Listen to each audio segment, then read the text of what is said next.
Vice Chair Huffman. The question guy here. Kim. Yes. I don't have any other copies. So. No, I'm most familiar with Columbia Gorge, as you mentioned.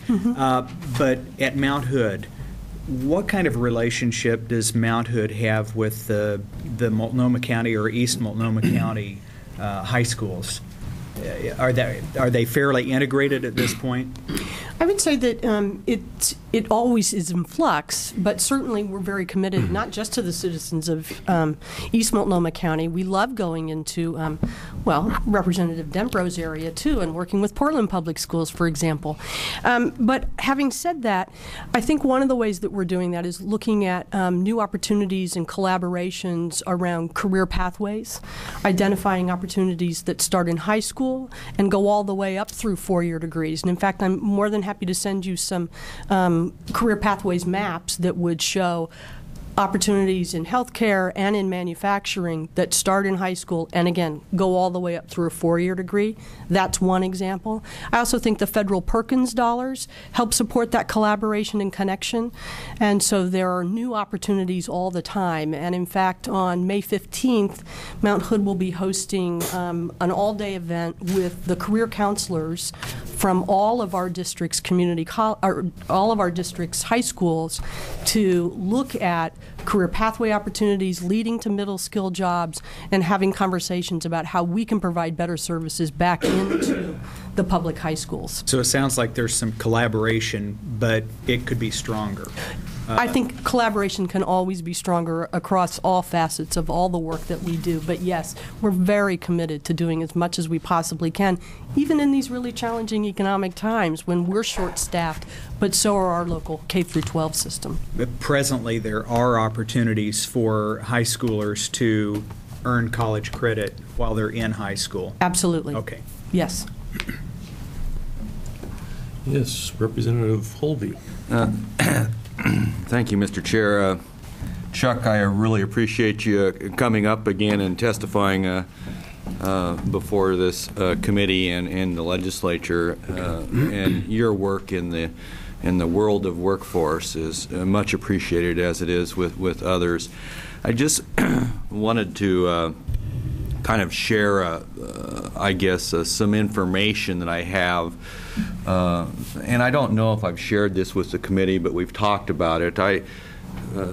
During the interim, I had Graham Slater and the apprenticeship division really do a thorough examination of the needs, and it was to the year 2016 of skilled trades in manufacturing and the different construction trades. And as you focus on those, I hope that you take a look at those specifics. Because it's easy to say, this middle skill, and sometimes I think some of these trades are highly skilled in my book, because they're the original four-year degrees.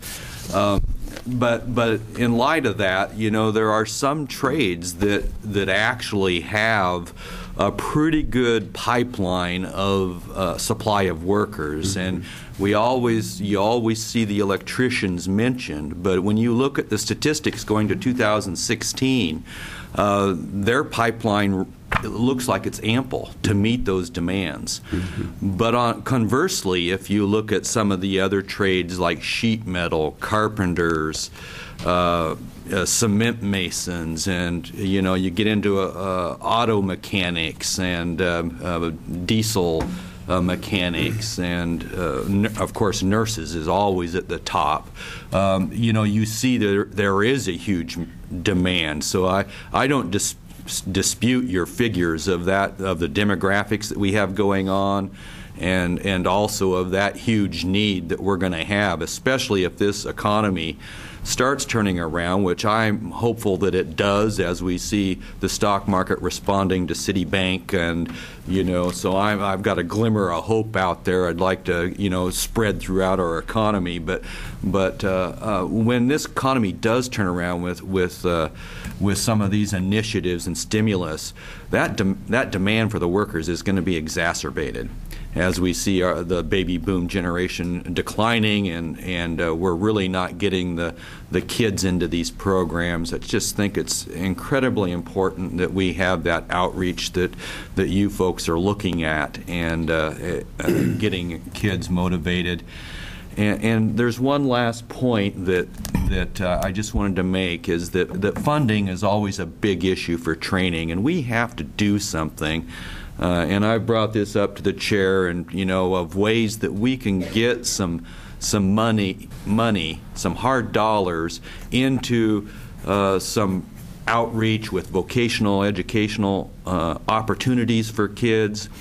And beyond that, when we do invest in that training, we want to make sure that those job opportunities are there for those interns, for those apprentices, that when things get slow, that our industries and our employers have a commitment to maintaining those job opportunities for the future workforce, so they aren't the first ones that get laid off and all the investment that we put into the training disappears.